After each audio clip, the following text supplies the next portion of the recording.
Hello, and thank you for joining me. In this video, we are going to talk about the difference between acquisition and learning. This is a very important principle in teaching and learning a foreign language. While both can be good, there is a big difference between acquisition and learning that the learner and the teacher must take into consideration. In fact, the two concepts don't really get along.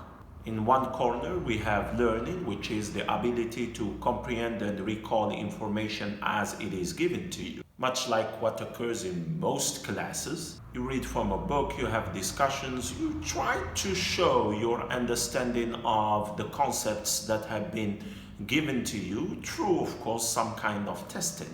In the other corner, we have acquisition. Acquisition is much more than simple learning. Acquisition means that you not only learn, but apply those principles in the real world. And when it comes to language learning, acquisition is the true only way by which we can measure student success. This means that you are able not only to understand and recognize vocabulary, words, and grammar, but you can also use the linguistic structures that you have learned in a way that is fluid and automatic.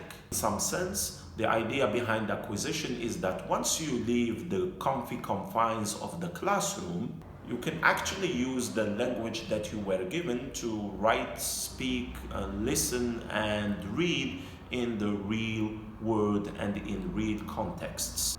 What does that mean? It means that in language learning and teaching, the one that always wins is acquisition.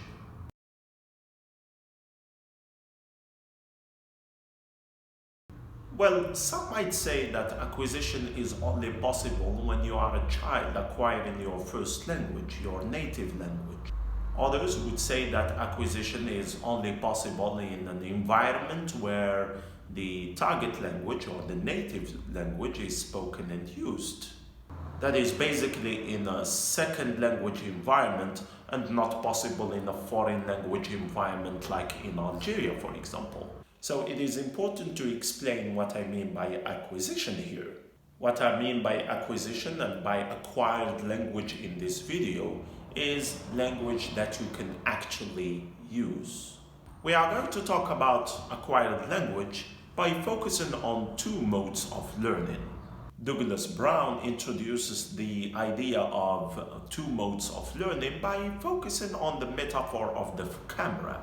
For Brown, using language is like using a two lenses camera, a zoom lens and a wide angle lens.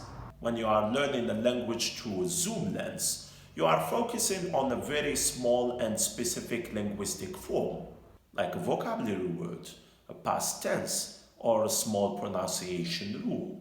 However, when you are using a wide-angle lens mode of learning, you are trying to understand an overall general meaning, or trying to convey a message without worrying so much about every rule of grammar, pronunciation, and vocabulary. Brown isn't the only one who talks about these two distinct modes of learning. Barbara Oakley, who teaches the famous online course Learning How to Learn, explains this by explaining two different ways to focus your learning. One she calls the focused mode of learning, and the second she calls the diffused mode of learning. In a focused mode, you concentrate on a very specific task, like reading a chapter from a textbook. She recommends focusing for a specific length of time, like 25 minutes when you are in the focused mode.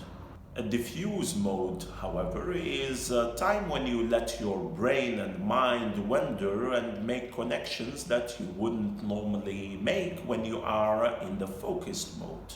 As a teacher, your job is to help students focus on a feature of the language that they haven't been able to notice themselves. But sometimes, having them step back and not focus on every detail and on every mistake.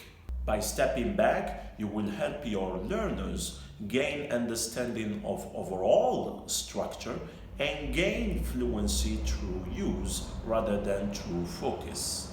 In this sense, language is a camera, and you are a photographer helping students go back and forth between two modes of learning.